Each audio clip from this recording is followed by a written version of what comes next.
scare you? It's okay, guys. It's just me, Jackson. Fulcher? You know, I love this time of year. The month of October, each day leading up to one spooky, suspenseful, and sometimes horrifying night. The night of Halloween.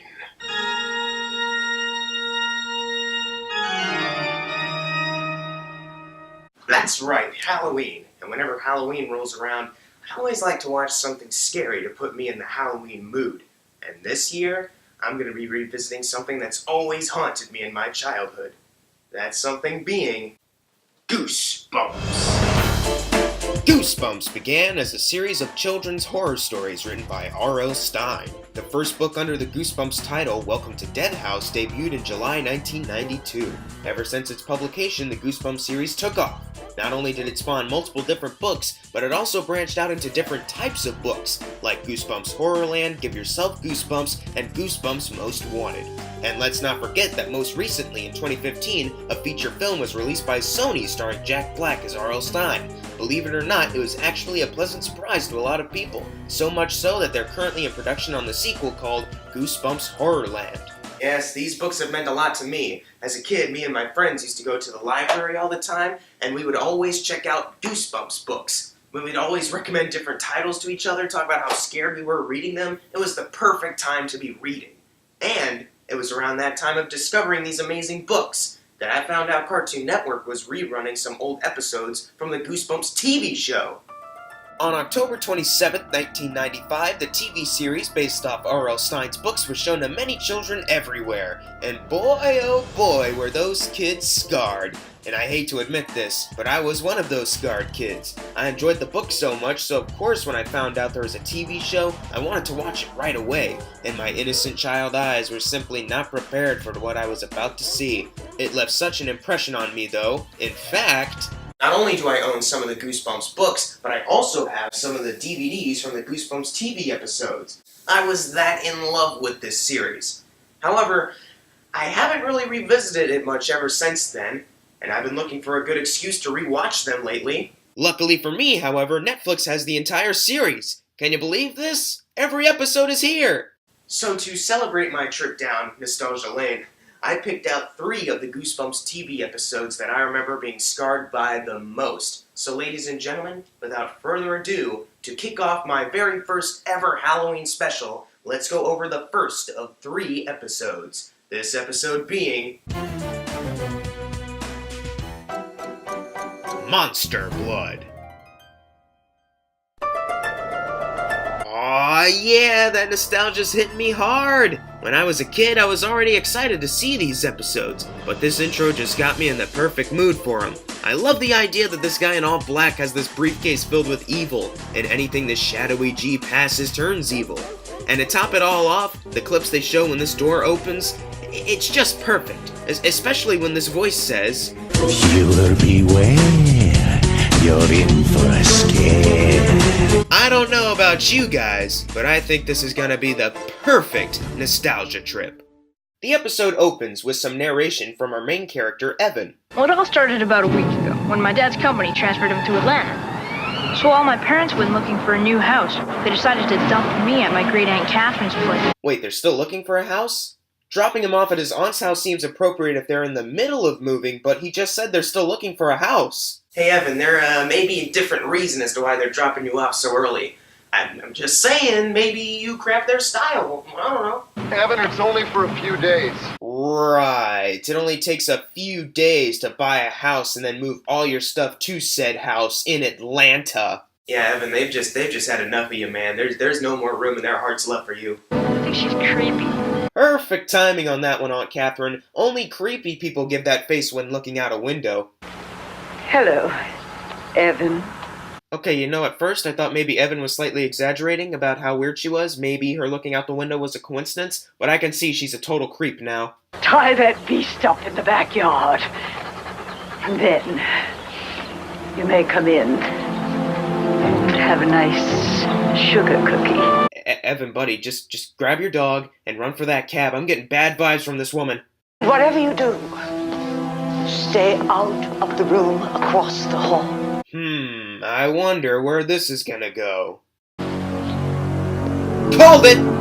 Evan begins to start looking around the forbidden room, when all of a sudden... Boy, this room is forbidden. Look, lady, if you didn't tell him the room was forbidden, then he probably wouldn't have gone in there at all. You're the one at fault here. The next day, our female character Andy gets barked at by the dog Trigger, thus leading Evan and her to meet. They chat for a little bit about Evan's weird aunt and how everyone in town talks about her. She's weird, alright. She also drives that old car. I know. What? What's wrong with old cars? Some old cars are pretty cool.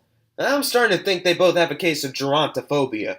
Also, I love how subtly Andy pulls her bike into the driveway and tries to go inside the house as if she's always lived here. Can I see the room? Forget it. Come on, she'll never know. No, we better not. You're just scared. So Evan just lets this insult get to him and lets this stranger into the forbidden room. Our lead characters open this cabinet, even though Aunt Catherine locked it earlier. What, did she just leave the key in there? And they discover the monster blood. Monster blood. What was that? I don't know. What? Evan asked what's that regarding that green thing, but he and Andy didn't notice it turn into a cat right next to them? Feels like rubber. Good idea, Evan. Before you got into the room, you said not to touch anything, but when it comes to this thing you don't know about, you can touch it and hold it however you want. Totally not hypocritical.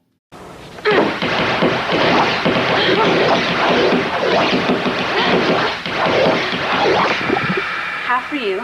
Oh my god, really? First you don't want to touch anything, but then you touch the monster blood, and then you bounce it around the room where it could have possibly broken something, and now you're sharing it amongst yourselves? What happened to don't touch anything, Evan? That's her. That was a car sound? That sounded more like thunder and lightning to me. So that car is so old that it makes thunder and lightning sounds. Yeah, I mean, I understand why people will make fun of her for this. I'm surprised she hasn't taken it into the shop yet. Do you think your aunt suspected anything?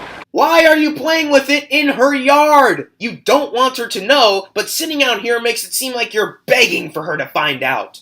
So, we get a quick shot of this fly getting engulfed by the monster blood, and then the dog Trigger eats the monster blood bouncy ball. Trigger, no! He ate it! I can't believe it! You think it'll hurt him? I don't know! Trigger! Let's hope your aunt doesn't come out the front door and sees her monster blood in clear view. Evan, what are you doing? Nothing.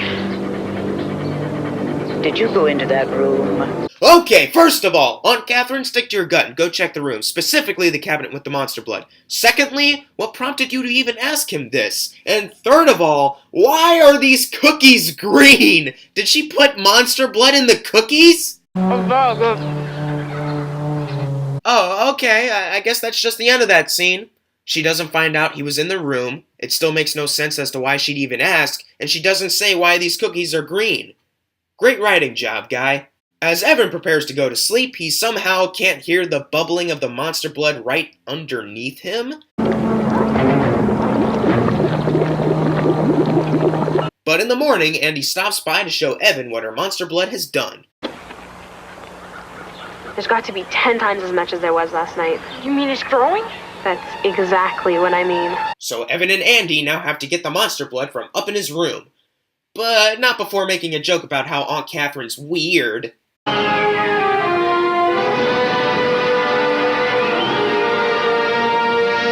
Okay, I get it, you needed her to stand there for the joke, but come on! You're on a time-related mission! Oh,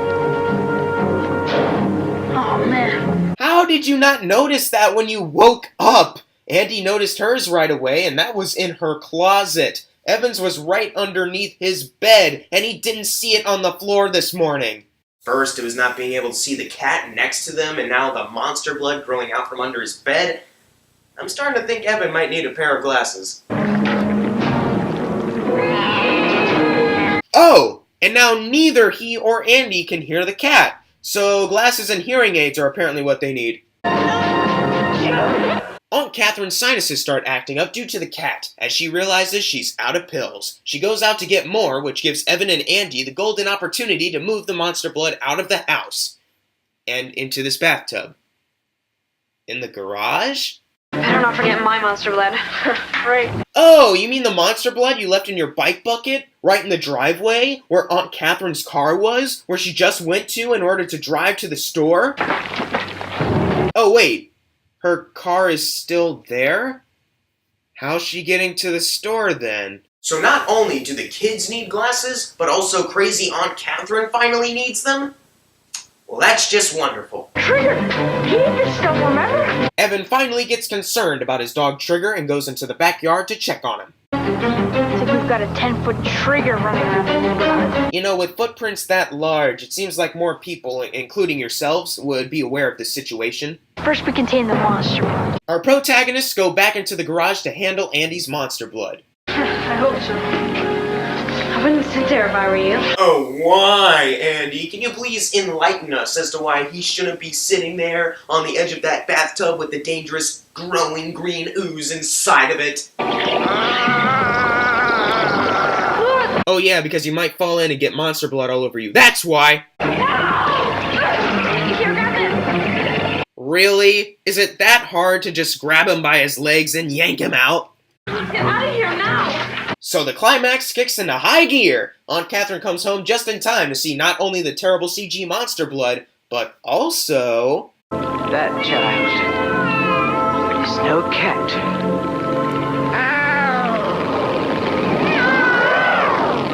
Oh my god, that is so 90s.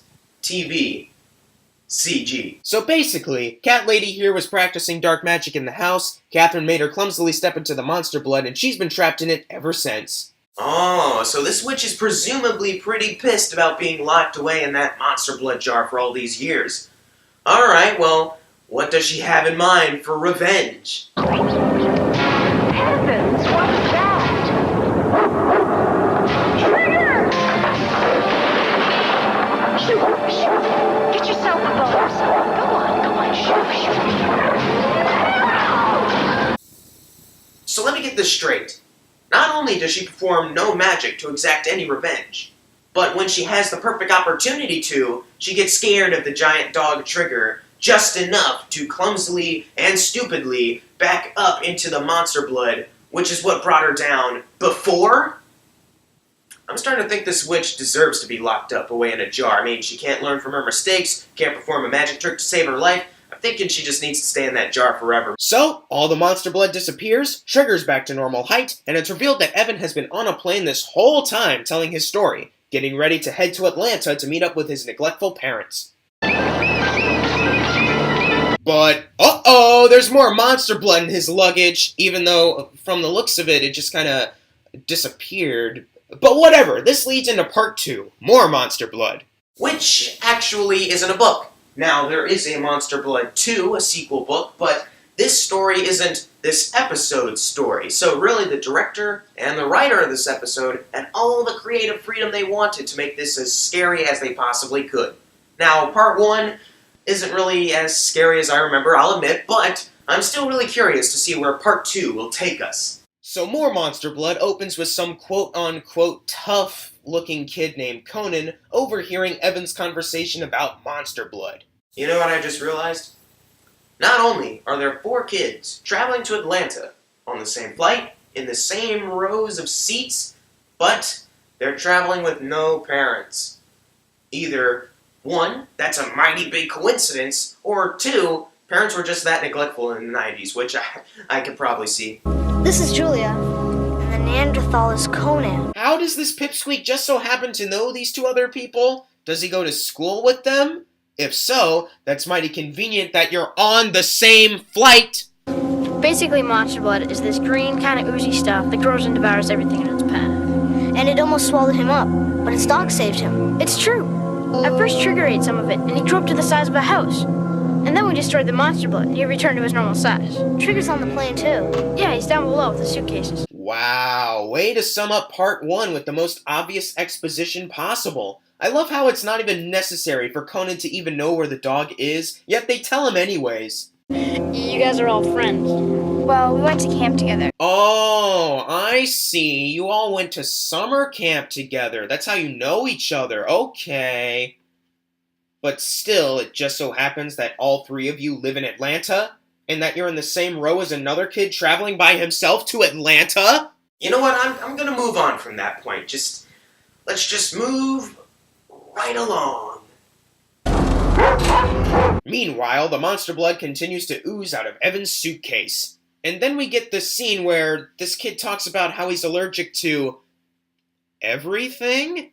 I'm allergic to stuff. What kind of stuff? All milk products, all food additives, monosodium glutamate, monocalcium phosphates, peanuts, shellfish, bee stings, fruit-bearing animals, synthetic fabrics, as well as all pollen spores and fungi. Yeah, I'm just gonna assume this doesn't affect the episode in any way, shape, or form. Probably just there to pad it out to the 24-minute mark. So, did you guys all know each other before you went to camp? Well, we all go to the same school, but we don't really hang out or anything at home. Okay, you know what? No, Jackson, you said you were moving on, so let's move on.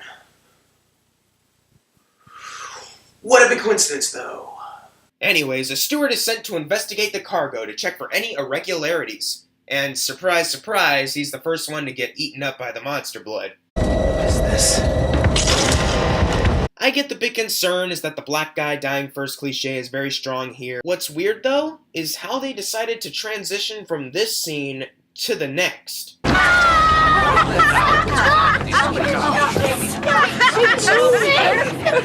I got it, okay? I got it. Come on. It's just a little ant. Do I even need to describe why that was so awful? We didn't even see Conan putting the ant near him. They just cut to his scream because it just fitted with the last scene. And it takes so long for them to explain what he was screaming at that when they finally show the ant, it's just kind of awkward. I will have the captain back here to speak to you. Is that understood? Yes, Meryl. He started it. That's right. No, I don't care. You're disturbing the other passengers. But Conan's the one who started the disturbance. Shouldn't you be yelling at him only instead of the other three who did absolutely nothing? Return to your seats. And as soon as she turns around, Conan causes another disturbance, and now Evan's got to sit in the wrong seat. Smooth move, stewardess.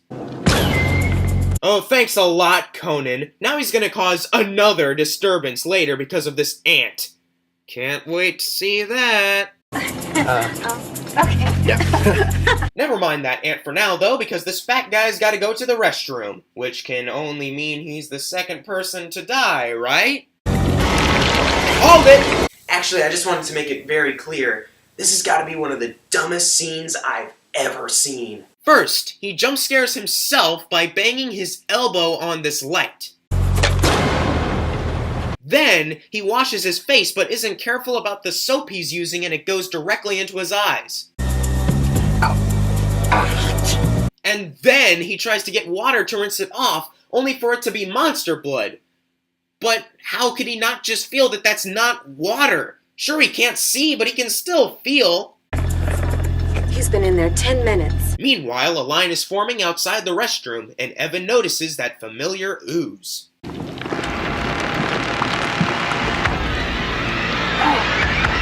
It can't be. Oh, I guess it actually can't be, since there's no way it could disappear that quickly without being noticed by the first person in line. Also, apparently this dude's laptop vanished on him, so Evan decides to butt into the conversation. Monster blood! What? It's here! Monster blood, you gotta believe me! Oh, here he goes again. Actually, I'm on his side. I mean, if I were speaking objectively, I'd say there's no need to start this kind of panic, because he sounds kinda crazy. Like his aunt.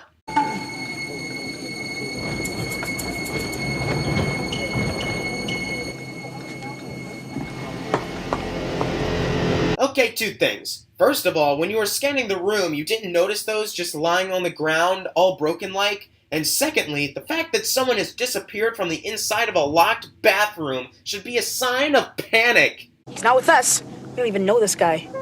Total space cadet. But no, they just act like he's insane for thinking a missing passenger is a bad thing. Then where did the guy go? The door was locked from the inside. I'll grant you, it's peculiar. Peculiar? Peculiar?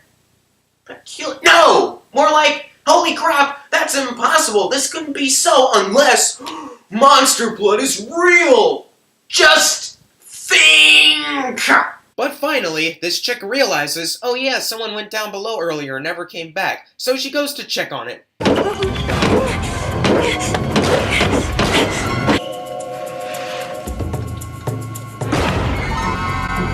Okay, why did the monster blood swallow her up, but not her shoes? From what we've seen already, it swallows up you and the clothes you're wearing.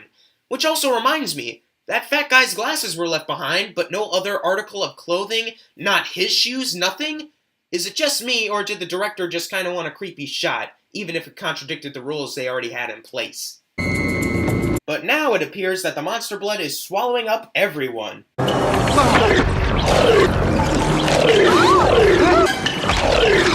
you believe me? Oh, but it doesn't swallow up the kids. It swallowed everyone, even the people near the front of the plane, but not the kids, who will most definitely try to stop it at all costs. I'm starting to think this episode makes no sense. Everybody split up. Maybe we can confuse it. Anyways, these kids have put aside their differences in order to stop the monster blood, and Conan actually does something quite useful.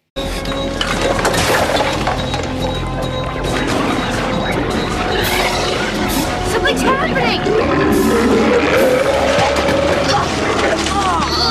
Yes, people, you saw that right. The magical, dangerous monster blood's weakness is airplane food. Keep the food cart at the back of the plane, right? If we feed it enough airline food, we might just kill it. How are we supposed to get to the cart? The bins overhead are like a tunnel.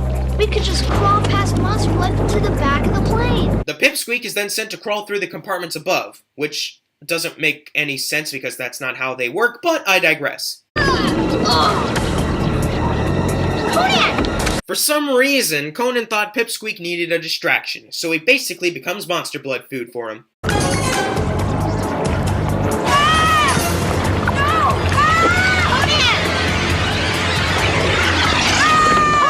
I love how even though the cart is right behind him, Pipsqueak here still won't go to it and instead wanted to watch the big bully die right before his eyes.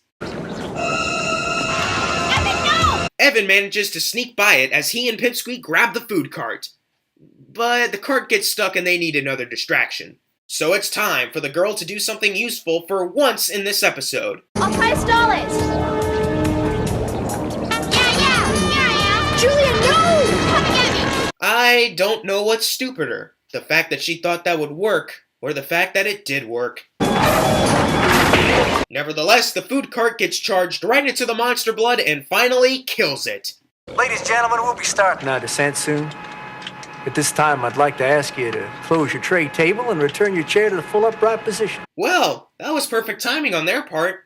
So, everyone comes back. This dude is reunited with his laptop, the stewardess gets her shoes back, not in the same place Monster Blood left it, but who cares, at least she's not stinking up the joint, and this old lady apparently didn't notice a thing. All's well that ends well. Oh, but wait, we have one more thing, the Goosebumps traditional final twist of the episode.